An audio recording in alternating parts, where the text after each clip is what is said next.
Aquí comienza Integrados, una hora para que te enteres de toda la información del comercio exterior y la economía trascendente para la toma de decisiones estratégicas. Integrados al mundo, a puro análisis, con los mejores referentes profesionales, técnicos y periodísticos. Conduce Miguel Ponce. Estás en Integrados, estás en Trade.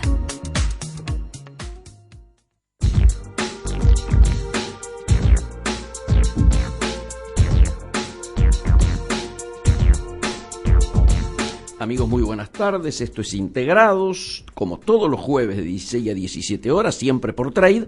Los vamos a acompañar hoy, que es jueves 27 de octubre del 2016.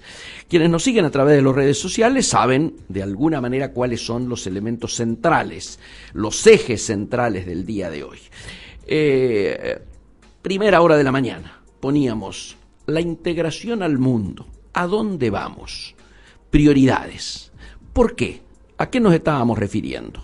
Nos estamos refiriendo a que primera plana de todos los diarios del día de hoy están indicando, adelantándonos, una definición que ha habido en los Estados Unidos, en una misión que está presidiendo Francisco Cabrera y el secretario de Comercio Brown, donde se anuncia, se adelanta que marcharíamos a un tratado de libre comercio con los Estados Unidos. No hay muchos elementos, ¿no es cierto? Está un poco un adelanto que hubo en la reunión previa al viaje en AmCham por parte del ministro Cabrera, y por otro lado la reunión que ha habido ayer, precisamente un almuerzo, ¿no es cierto?, en el Centro de Estudios Estratégicos allí en Washington, donde volvió a reiterarse esta situación, que es la que está reflejada en los diarios del día de hoy. Por supuesto que esto nos remite a una situación muy parecida que la charlamos en el último programa. En el último programa, ¿qué hablábamos? Mientras teníamos la definición que llegaba desde China por parte de el presidente Tabaré Vázquez de Uruguay anunciando un tratado de libre comercio, un TLC entre China y Uruguay, nosotros decíamos, señores, este tipo de acuerdo, este tipo de avances, este tipo de definiciones solamente pueden ser tratadas en el marco del Mercosur. ¿Por qué? Porque si se diese, por ejemplo, un tratado unilateral entre Uruguay y China, o, en este caso, lo de las noticias del día de hoy, un tratado unilateral entre Estados Unidos y Argentina, se estaría firmando, ¿no es cierto?, el acta de defunción del Mercosur. El Mercosur, o Europreto, los tratados de Europreto, los tratados de Asunción, el acuerdo primigenio, ¿no es cierto?, de Alfonsín y Sarney, lo que planteaban era la necesidad de fortalecer una región de libre comercio para que en conjunto, a partir de estos instrumentos, ¿no es cierto?, que nos comprometen a una tarea común, todo tipo de acuerdo, todo tipo de planteamiento de esta naturaleza solamente puede ser tratado en conjunto. De hecho, la respuesta que en el curso al inicio de esta semana el presidente Macri le da al presidente Tabaré es: ojalá podamos hacerlo desde el Mercosur. Lógicamente, Tabaré se va con la sensación de que, bueno, hay una buena predisposición del presidente argentino a avanzar en la dirección que él propone, y que también habría un principio de comprensión de las necesidades que tiene Uruguay de acuerdos de esta naturaleza. Yo creo igualmente, insisto, que para que un acuerdo de esta naturaleza pueda ser firmado de manera bilateral, el Mercosur tiene que tomar algún tipo de resolución que implica, ¿no es cierto?, bajar la calidad de la integración. Y esto nos lleva a un tema que yo vengo reafirmando en todas y cada una de mis apariciones, y que seguramente lo vamos a tratar también con Juan Diego Basileski si es que logramos, ¿no es cierto?, la comunicación que está prevista para el día de hoy, que es definir las prioridades. ¿Cuáles son las prioridades de la política exterior argentina? ¿Cuáles son las prioridades de la política comercial de Argentina? Primero, obviamente, estamos todos insatisfechos con los logros y cómo está funcionando el Mercosur. Y entonces, muchas veces, tenemos la tentación, ¿no es cierto?, de retrotraernos a aquella histórica frase de que al Mercosur se lo cura con más Mercosur. Léase, primero, volver a redefinir entre los socios del Mercosur unas definiciones que permitan avanzar institucionalmente en el proceso de integración. Primer asunto. Segunda prioridad. El Mercosur, llamémosle, mejorado, perfeccionado. Primer acuerdo a firmar es con el Atlántico, primer acuerdo a firmar es con Unión Europea. Llevamos casi 10 años de idas y vueltas, ¿no es cierto?, avanzando en una dirección en la que obviamente la prioridad post-regional es con Unión Europea. Por mil motivos, culturales, de complementación, de necesidades comerciales, etcétera, etcétera, etcétera. Por mil motivos no hay discusión que el acuerdo principal tiene que ser con la Unión Europea. Con la Unión Europea que haya quedado, porque después del Brexit no es lo mismo la Unión Europea con Inglaterra que sin Inglaterra. Pero con esa Unión Europea, con la que ha quedado, es con la que hay que firmar. Y recién en un tercer plano de las prioridades, otras zonas del mundo. Obviamente, todos reconocemos la existencia de actores de primer nivel hoy en el mundo y a nivel comercial.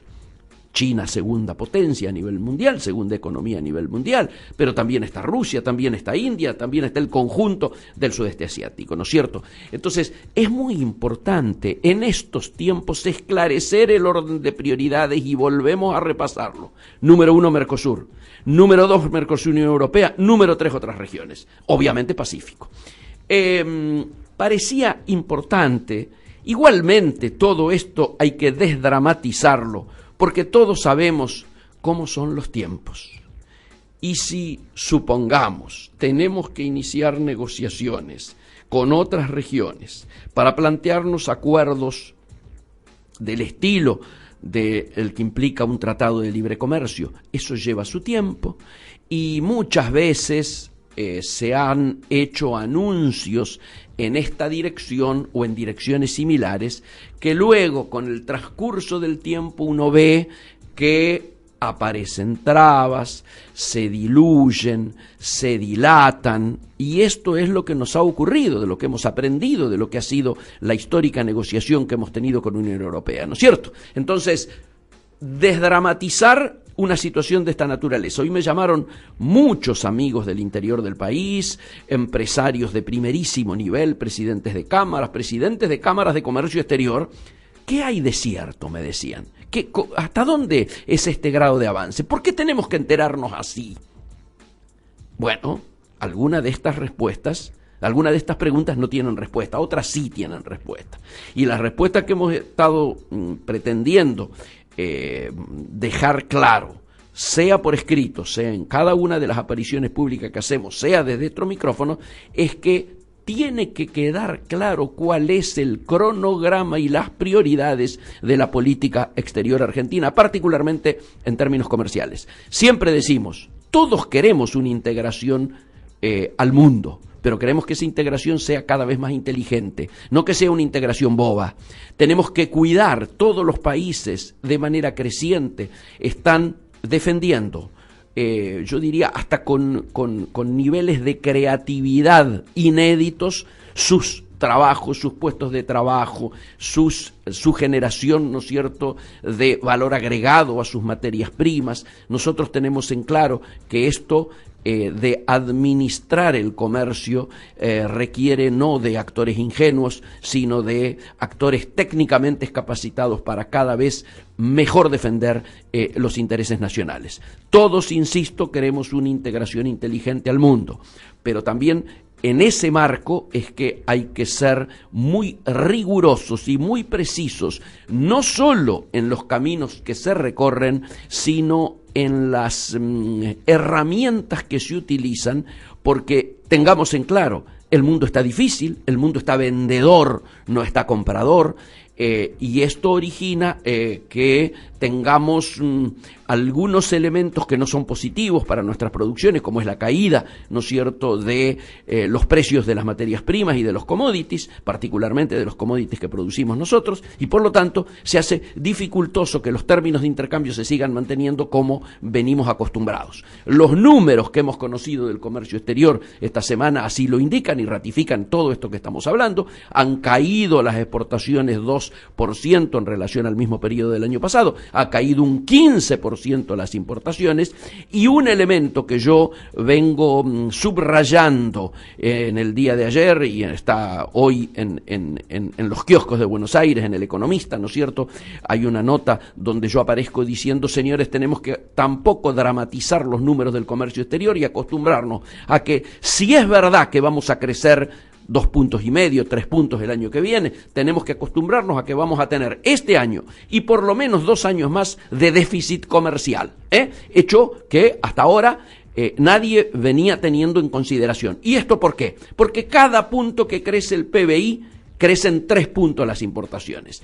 Y esto es un elemento técnicamente que tenemos que comprenderlo a partir de ¿qué? A partir de aceptar que la matriz importadora de Argentina es una matriz netamente productiva. Entonces, si el 85% de lo que estamos importando son partes y piezas, bienes de capital, insumos, etcétera, bienes intermedios, ¿no es cierto? Entonces es obvio de que un aumento en los niveles de actividad necesariamente va a llevar a un aumento en el intercambio del comercio exterior, particularmente de nuestras importaciones. Hacemos la primera pausa comercial y ya vamos al intervalo, ¿no es cierto?, y en búsqueda de nuestra primera comunicación de la tarde de hoy, de la comunicación de la tarde de hoy.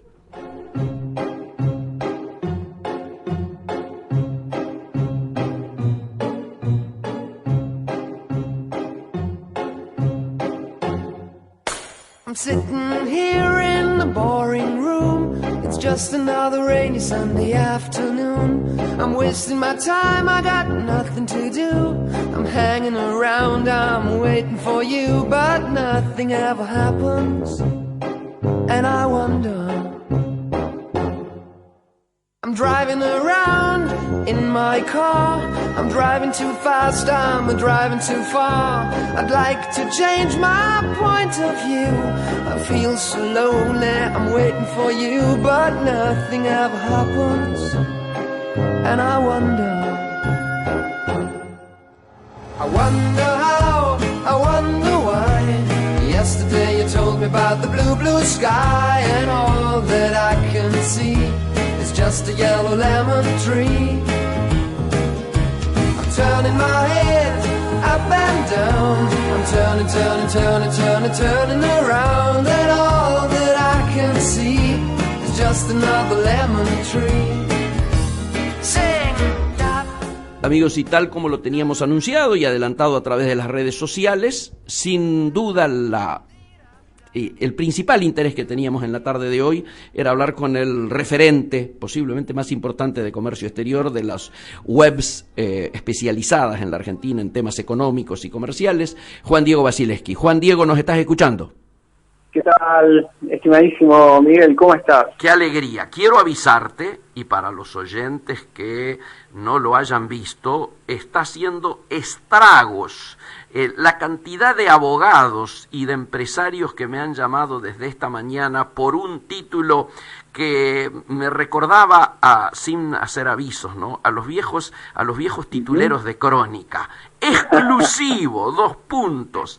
Alertan que sociedades truchas y jueces crearon una industria del amparo para importar sin controles. Y un hermoso mapa y una infografía espectacular, obviamente con la foto de Gómez Centurión, y estamos hablando con el autor.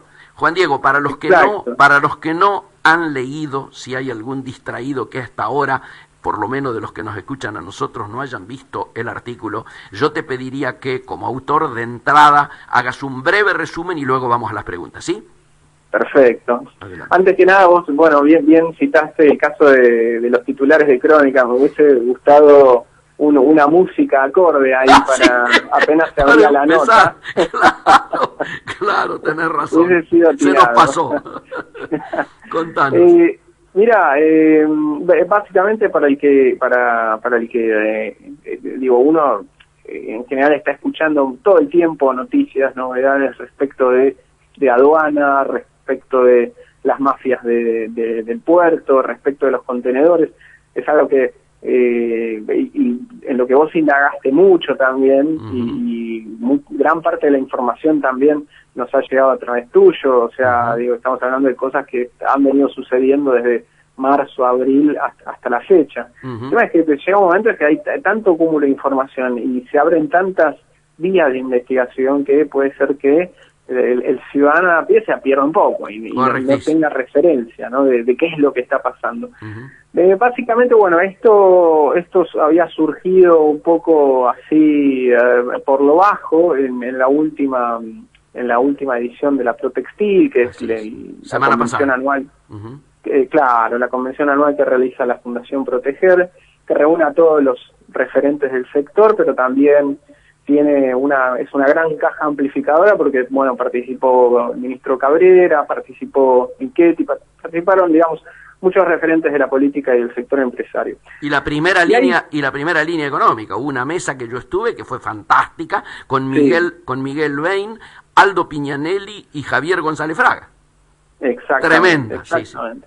Exactamente, digo, no es usual, o muy pocas veces en el año se reúnen tantos referentes en un solo lugar. Y bueno, ahí evidentemente el sector textil, que es uno de los más castigados lejos por el tema del contrabando, junto con la electrónica, plantean lo siguiente, ¿a qué viene el título de la nota? Viste que los títulos a veces te obligan a resumir un poco. Así es. Pero la idea básicamente es que Proteger preparó un documento que lo va a dar a conocer seguramente la semana que viene, en el que están explicitados nombres de compañías o testaferros que se crearon para importar, digamos, pero se crearon para funcionar 2-3 meses, como mucho, con suerte. Hablábamos con Ariel Yal, el director ejecutivo de Fundación de Proteger, y nos decía, bueno, 5 meses como mucho, pero hacían 1 o 2 operaciones y después se disolvían. ¿Y cuál es la gracia, entre comillas, de este caso? Que muchas de esas sociedades truchas o empresas fantasmas, que por ahí tenían como testaferro un jubilado en Entre Ríos. Sí, totalmente, y sin ningún tipo de solvencia económica ni conocimiento en el tema de la importación, obviamente. Según la Fundación Proteger, tenían el aval o la complicidad o la connivencia de ciertos jueces que le daban vía libre a los amparos que presentaban para obtener, digamos, el permiso a importar, digamos, para que el trámite de la licencia no automática pudiera saltearse, digamos, que directamente se obtenga vía amparo. Entonces, ¿qué ganaban con esto?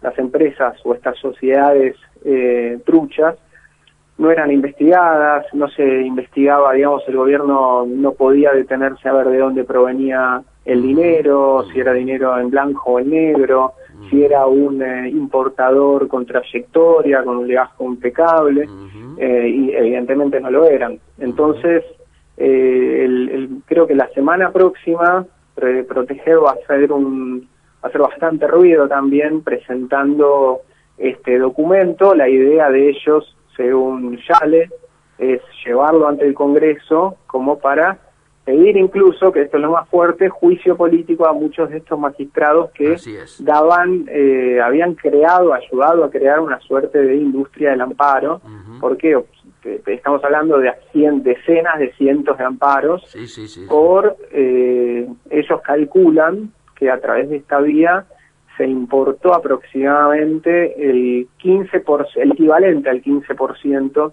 de las importaciones que se hicieron de buena fe, llamémosle. Así es. Esto arroja a lo largo de un año más o menos unos 300 millones de dólares, pero esto no salió, digamos, no provino no es un dato oficial que nos los haya pasado a Proteger, sino que es una estimación que nos llegó por otra vía de fuentes que también están muy vinculadas con este caso. Sí, está muy claro que el informe aparentemente que daría a conocer Proteger es, por un lado, listado de empresas, y por otro lado el listado de magistrados judiciales, ¿no es cierto? O sea, de jueces que se hicieron eco. Y como vos bien lo decís, cuando lo dijeron en el propio informe que hizo la Fundación Proteger ahí en la muestra en Protextil, cayó como un bombazo, ¿no? O sea, todo el mundo tomó nota de que esto iba en serio, y por supuesto que la mayoría de los socios presentes de la cadena textil, ¿no es cierto?, de la cadena de valor textil, estaban absolutamente de acuerdo. Y esto también tiene que ver con el otro elemento de alta preocupación que tienen los textiles, que es el contrabando, ¿no? Que vos bien lo pones en tu nota. Exacto, sí.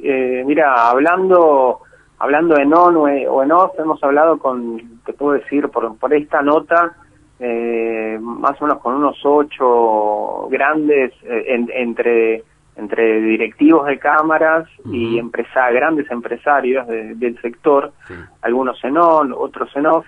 Todos coinciden en que el tema del contrabando fue un flagelo.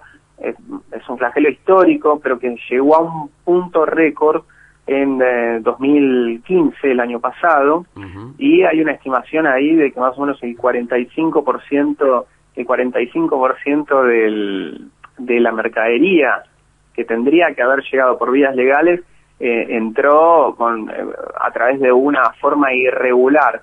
Y ellos lo tienen bien calculado, ellos cruzan datos de la aduana de China con los datos que informan algunas empresas a la aduana argentina, y ahí les da como una diferencia, un gap enorme. Estamos hablando de 400, 500, casi 500 millones de dólares de contenedores perdidos, llamémosle, no se sabe dónde están. De hecho, hoy un colega tuyo, Di Natale, en La Nación, saca un informe exactamente con esto, ¿no? Sigue el escándalo de China, entre las diferencias entre cifras de un lado y cifras de otro. Está claro que él habla en términos generales, pero en términos de textiles, el segmento es mayoritario, ¿no? Sí, totalmente. No es que sean contenedores que hayan directamente desaparecido, o estos que vos hiciste mucha referencia y fuiste uno de los que más... Los huérfanos. Los contenedores huérfanos, claro, y vos hiciste mucho foco ahí, realmente creo que, tu visión en ese sentido y darle la importancia a la noticia también ayudó a que este tema termine de explotar. Bueno, decía, esos 500 millones que faltan, en verdad pudo haber sido porque contenedores que entraron y se revisaron, pero bueno, de golpe no se detectó que tenían la mitad del contenido, había saltos de posición arancelaria, entonces un montón de maniobras. Vos mismo también comentabas este caso de productos que venían fabricados de China con la etiqueta que decía industria argentina. O sea, toda una serie de maniobras, toda una industria bien aceitada en pos del contrabando. Y lo interesante, vinculado a tu pregunta, es que cuando hablábamos con todos en on o en off, coincidían en afirmar que este año se había notado una caída muy, muy, muy abrupta en el contrabando de textiles por vía Puerto de Buenos Aires. Ahí está. Me parecía muy importante esto que estás señalando. Donde se habría cortado o habría bajado de manera notoria el contrabando es Puerto de Buenos Aires. ¿Y esto qué ha originado? Que se acreciente el impacto del contrabando que entra por el norte. Y me están diciendo explícitamente, algunos textileros me decían ayer que la zona más caliente en términos de contrabando es Paraguay, y que básicamente lo que está entrando, completando tu nota, es Denín. Denín entrando por Paraguay son cifras escandalosas. Y por eso, fíjate vos que hoy el primer anuncio que hace Gómez Centurión en el día de hoy es que se va a dedicar precisamente a trabajar en la frontera norte. Exacto. Mira, viste ahí en un tema importante, mientras justamente construíamos esta nota fuente a fuente, hablamos no quedó dentro de la nota porque ya era muy larga y claro, por ahí amerita también para otra, pero justamente hablando con la gente de CAME, que hace poco lanzó una suerte de mapa interactivo del comercio ilegal, y tiene un departamento especial para esto. Sí, además han cuantificado el impacto, ¿viste? Y han cuantificado el impacto. Exacto, y nos decían exactamente lo mismo, nos decían, a través del puerto de Buenos Aires este año la entrada de productos por contrabando no es ha perdido mucho peso, pero nos decían que era dramática la situación en provincias como Misiones, justamente toda la zona del norte argentino, incluso en algunas zonas de Mendoza, por mercadería que está entrando y está afectando a las industrias regionales y al comercio regional. Así que creo que el foco de a poco se va a ir corriendo hacia los pasos fronterizos más calientes de la Argentina, evidentemente. Sin duda. No, la nota es muy completa. Si bien aparecemos hablando Yale, Marco Meloni y yo, me consta, porque varios amigos me contaron que fueron llamados por vos para charlar en primera persona, diríamos, con ellos, para conocer claramente qué es lo que está pasando. ¿Te puedo aprovechar, Juan Diego, dar vuelta a la hoja en este tema? Porque hay un tema que también está calentito, es más estratégico, más macro, que nos está inquietando a nosotros y es con el que yo abrí el programa hoy. Hemos conocido hoy todos el anuncio a través de los medios principales de Argentina de que el gobierno nacional en Estados Unidos, particularmente el ministro Cabrera y el secretario Brown, anuncian un intento, un futuro TLC con Estados Unidos. ¿Qué reflexión te amerita esto? A ver, te voy a hacer la reflexión que, viste, cuando saltan noticias como estas, Brasil quiere hacer un TLC con la Unión Europea, Uruguay quiere firmar un TLC con México, Paraguay quiere firmar un TLC con China. Cuando uno está, viste, cuando viene la adrenalina de la noticia, porque encima, en general, digo, cuando saltan todas estas noticias, valga la redundancia, salen de boca de funcionarios de altísimo nivel. O sea, claro, por eso, si no te la preguntaría, ¿no es cierto? Totalmente, totalmente. ¿Y qué pasa? Entonces uno con la adrenalina, cuando va a encarar esa nota, después, cada vez que uno llama a alguna fuente o de Cancillería o a nivel oficial o a nivel privado, viste, viene siempre el pie en el freno, o sea, así guarda, viste, entonces a veces uno con la emoción periodística después choca contra ese muro que es la realidad, y en este caso lo cierto es que es una noticia impactante por los protagonistas, por el país del que estamos hablando, pero si vos me pedís una reflexión personal, siento que en muchos casos es más una declaración de acercamiento político, más en un momento tan trascendental como es en esta recta final de las elecciones presidenciales. Sí, señor. Y que algo que podría plasmarse hoy en la realidad, más teniendo en cuenta, digamos, que el gobierno todavía está como rearmando un poco las piezas en la industria interna, y algo que vos venís marcando, que recién si se está dando el primer paso en la agenda de la competitividad, que es la grande cuenta pendiente. Entonces yo creo que hay tantos problemas por resolver internos, hay tantos desacuerdos dentro del propio gobierno de cuál va a ser la agenda de la competitividad, que creo que lo veo más como una expresión de deseo, de acercamiento, de feeling político, de decir, bueno, apoyamos la continuidad y queremos profundizar el acercamiento, que algo que pueda llegar a tener una agenda concreta hoy por hoy, y digo hoy por hoy, no sé, 2016, 2017 y 2018. No. Así lo veo. Totalmente de acuerdo, creo que es muy atinada y muy inteligente tu reflexión de unir este hecho con la recta final, estas 2 últimas semanas que quedan previas a las elecciones en Estados Unidos, y de alguna manera esto es una suerte de favor, ¿no es cierto?, que se hace en tiempos electorales a una administración que se pretende que continúe por lo menos en su color, ¿no es cierto? Y yo coincido con esta lectura que vos haces. Y por otro lado, parecería necesario o imprescindible que se tengan en cuenta las limitaciones que el pertenecer a un espacio como es el Mercosur generan ante anuncios de esta naturaleza, ¿no es cierto?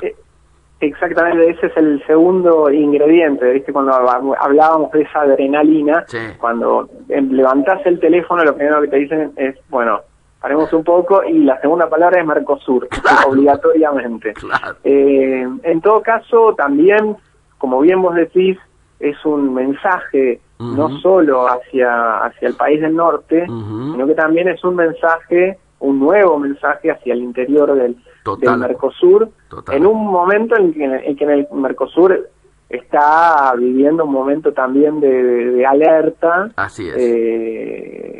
También por la situación política de Venezuela. O sea, es un momento muy particular y donde se están como rearmando las piezas, ¿viste?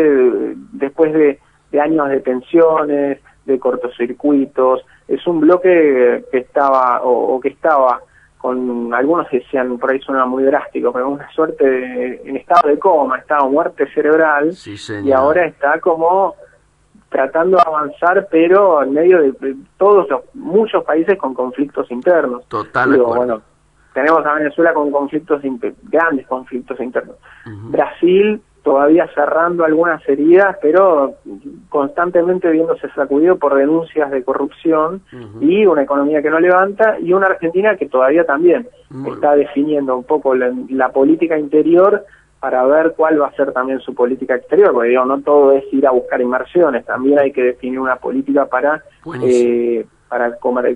comunicar y vender el Made in Argentina. Digamos. Total acuerdo.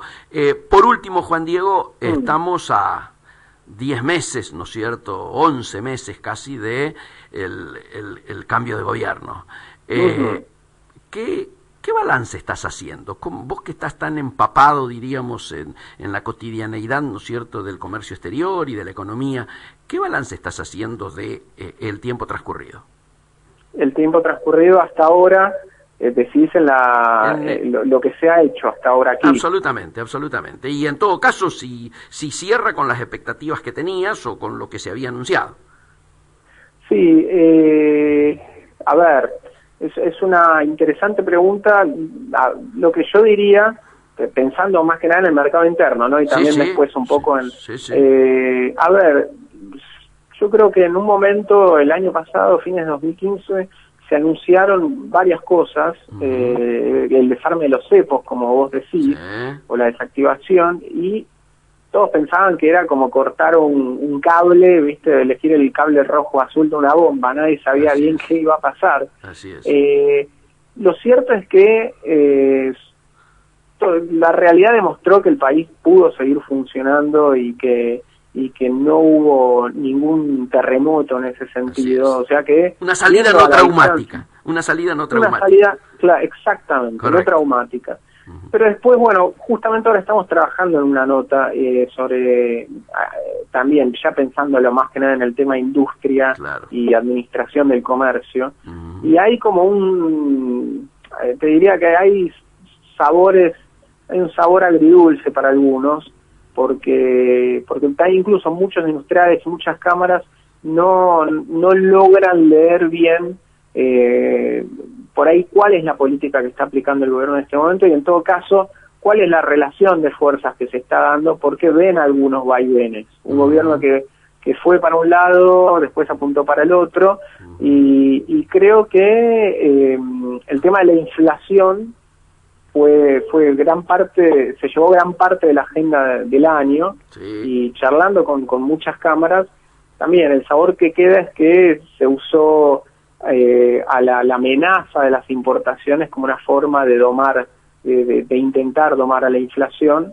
y bueno, creo que hubo algunos, no se hizo una sintonía muy fina en muchos casos, y yo creo que se apuntó mucho al tema inversiones, al tema de la llegada de las inversiones, al tema del blanqueo, a vender la Argentina, y yo creo que en ese sentido se hizo un trabajo razonable y positivo, pero ahí yo creo que me sumo a tu reclamo de que hay que plantear una verdadera agenda de la competitividad, no visto ya como, bueno, a ver, ¿cómo hacemos pongámosle un tope a los salarios o, negociando con los gremios? Yo creo que tiene que haber más señales concretas de previsibilidad. Digo, estamos hablando de empresas que tienen que invertir de acá a 5 o 10 años en eficiencia, en maquinaria, en productividad, y eso no se arregla de la noche a la mañana, pero todavía siento que faltan señales más contundentes. Es como que el gobierno estuvo muy centrado en el combate de la inflación, para intentar bajar la inflación, en la llegada de dólares. Ahora, bueno, está la famosa paradoja de que sobran dólares, más dólares faltan pesos, digamos, pero siento como que todavía hay una gran cuenta pendiente. Vuelvo a repetir, no se soluciona de la noche a la mañana o en un año, pero al menos plantear seriamente una agenda de acá a los próximos años de trabajo, y no veo que todavía, veo como movimientos aislados en ese sentido. Entonces yo creo que hay una de cal y una de arena. El crédito no es eterno, el crédito se va a cortar, el crédito que uno le da, ¿no? Correcto, el crédito político, sí. Entonces, para redondear, creo que todavía tiene crédito, un poco de crédito para seguir trabajando, pero la idea es que cuanto antes se pueda definir una agenda realmente estratégica y no como algo, como algo así muy teórico, llevado a la práctica. Correcto. Y eso se hace con medidas, con crédito blando, con baja de impuestos, reformas impositivas, exactamente. Así que creo que ahí hay todavía mucho por hacer. Correctísimo. Como tenemos muchísimos seguidores tuyos en DI Profesional, contanos qué podemos esperar para las próximas horas, ¿en qué estás poniendo el acento? Mira, estamos con 2 notas puntuales, vamos a ser así bien concretos.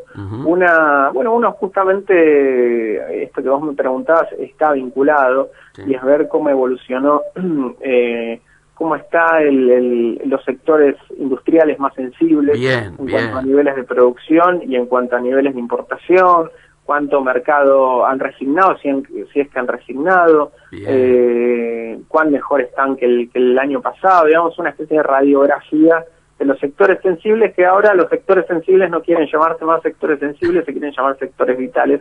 Ya hubo varios que... Sí, porque quieren cambiarle la cara, y está bien, ellos hablan de que son vitales para la generación de trabajo, etcétera, y está bien, pero bueno, hay algo de marketing ahí también, muy bueno. Hay algo de marketing, pero está bien, yo por ahora le digo sectores sensibles, tal vez me gane la publicidad y en un año termine. Nos acostumbremos a decirle sectores vitales.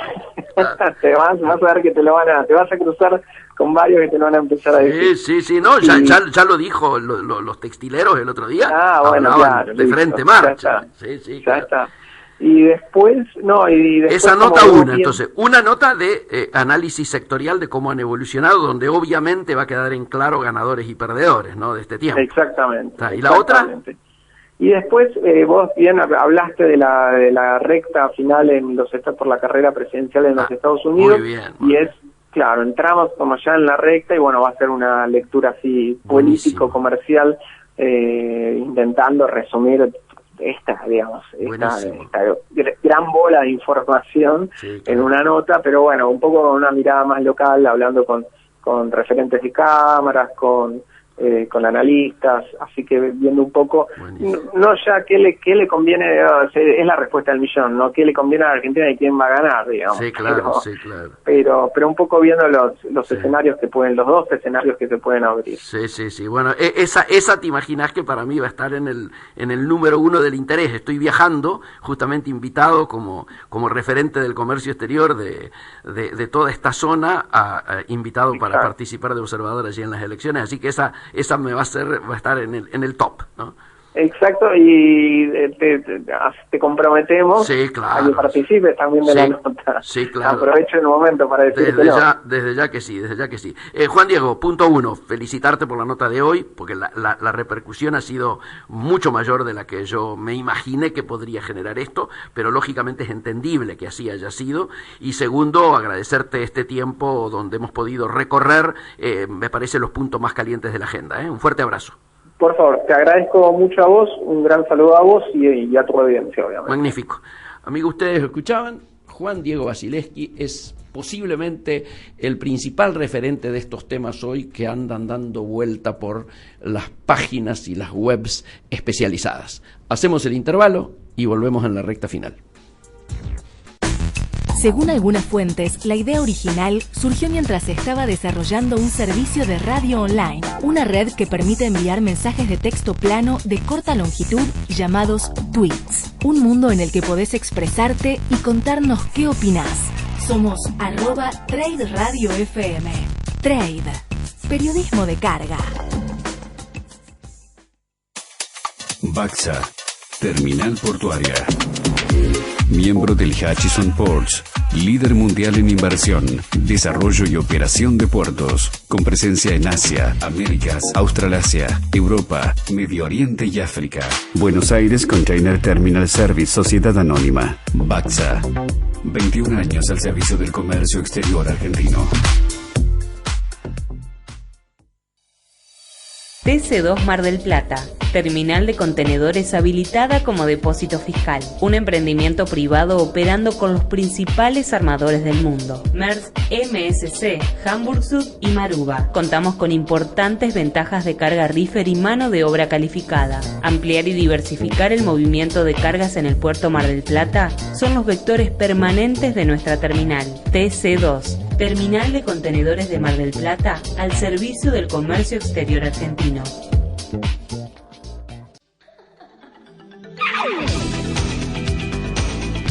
Amigos, y volvemos luego de esta inteligente diálogo que hemos tenido con Juan Diego Wasilewski recién, y parecía importante, recordar dónde estamos parados, ¿no? Volver a qué está pasando.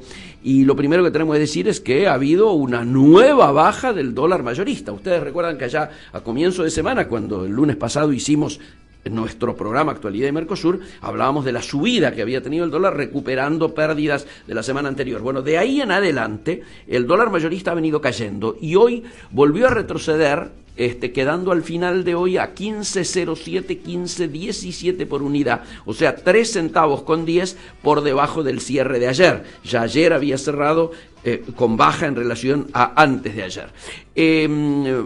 Hubo un importante volumen de operaciones y en estas dos últimas jornadas el tipo de cambio perdió más de la mitad de la suba que había obtenido cuando empezó la semana y está volviendo a ratificar la escasa posibilidad de experimentar una recuperación significativa de los precios en un contexto de nula presión del mercado. Y esto ya lo hemos explicado, ¿no es cierto? La medida de fuerza anunciada para mañana en los bancos parece haber influido, ¿no es cierto?, para acelerar algunas liquidaciones e ingresos de divisas, acentuando para el día de hoy el sesgo vendedor que está mostrando el dólar. Obviamente, ¿por qué dice explícitamente que no, decimos que no hay una presión de demanda? Porque, primero, al estar importándose menos, hay menos necesidad de dólares. Segundo, está habiendo más oferta de divisas porque están entrando más capitales especulativos, más capitales precisamente para este segmento, y por otro lado, porque se está liquidando la cosecha. Entonces, mientras la liquidación de la cosecha debió haberse contrabalanceado para mantener los valores del dólar con demandas para pagar importaciones, para pagar insumos, etcétera, la caída industrial está haciendo que se requieran menos insumos, por lo tanto menos dólares para hacer el pago de esos insumos. Mientras tanto, la oferta, que es la liquidación de divisas que está haciendo el campo, continúa su proceso normal. Ahí no hay sorpresas. Por lo tanto, al frenarse la demanda de las importaciones, el mercado está oferente y por lo tanto el precio no sube, ni va a subir, por lo menos por ahora. Ahí es donde muchos entran a discutir, bueno, y el valor puesto en el presupuesto como alternativa de cierre de fin de año, de este año y del otro, porque estamos hablando del presupuesto del año que viene, ¿es entonces el adecuado? Y yo creo que va a depender precisamente de esto. Y sobre todo va a depender si somos capaces de hacer una política coherente con las monedas de la región, principalmente con la moneda de Brasil, nuestro principal socio comercial, que es con quien deberíamos alinear nuestras políticas cambiarias. Esto, mirado desde la macro, sería lo más sensato, ¿no es cierto? Y además sería lo más sensato para evitar estos espectáculos, ¿no es cierto?, que a veces la prensa se dedica tanto a analizar, pero que les suele faltar el agregado de la explicación de por qué se dan. Cuando aparecen las fotos de 15 kilómetros de autos cruzando para Chile, ¿no es cierto?, y se hace comparación del precio chileno en relación a los precios argentinos, hay que tener en cuenta que en gran medida, no en toda, pero en gran medida, está influido precisamente por esta situación de lo que algunos economistas denominan sobrevaluación de nuestra moneda en relación o subvaluación del dólar, ¿no es cierto?, en términos de nuestra realidad cambiaria hoy. Obviamente, los sectores industriales exportadores dicen que con este tipo de costos no podemos exportar y están buscando una competitividad básicamente apoyada en lo que algunos denominan la competitividad cambiaria. Nosotros decimos, es verdad, hay una suerte de retraso, pero la competitividad es mucho más amplia, mucho más compleja que solo la competitividad cambiaria. En todo caso, la competitividad cambiaria es condición necesaria, pero no suficiente. Cuando hablábamos recién con Juan Diego sobre los ítems que integran una agenda de la competitividad, nos estamos refiriendo precisamente a todo lo demás, al tema crediticio, al tema de las pymes, al tema de las reformas impositivas, al tema de la búsqueda, ¿no es cierto?, y de roles en el armado de políticas específicas para cada economía regional, etcétera, etcétera, etcétera. Nos parecía importante señalar esto, ¿no es cierto?, porque bueno, es lo que uno visualiza cotidianamente. Si ustedes recordarán, la semana pasada a esta altura estábamos transmitiendo desde Jesús María, Córdoba. Allí hemos llegado a ver pymes industriales que nos cuentan que están pidiendo crédito ¿para qué? Para pagar salarios. En lugar de estar pidiendo créditos para mejorar la producción, para traer más insumos, para aumentar sus insumos en términos de bienes de capital y modernizarse, no. La situación del mercado está tan fría en algunos sectores que muchos de ellos, para no, diríamos, reducir sus planteles de personal, están pidiendo crédito. Y esto no es un buen indicador. Y eso que estamos hablando de una región como la del centro-sur, ¿no es cierto?, de Córdoba, donde la crisis no es tan grande y donde se vive directamente de los subproductos de la mejora que el campo ha tenido en términos generales. En esta zona, fíjense ustedes, la gremial más importante que estaba presente ahí era la Sociedad Rural de Jesús María, una de las convocantes en la charla que fuimos a dar allá, junto con la convocatoria que hicieran ambos municipios, el de Colonia Carolla y el de Jesús María, pero con industriales que pudimos hablar, que se viajaron 300 kilómetros para ir a escucharnos, de Villa María, de Cosquín, de Córdoba Capital. Córdoba Capital era la más cerca de todas, ¿no es cierto?, de las que estaban ahí, y de toda la comarca, que van con sus inquietudes, con mucha fuerza. La verdad, yo tengo que decirlo, uno viene con las pilas cargadas, pero objetivamente la cantidad de cuestiones pendientes que está habiendo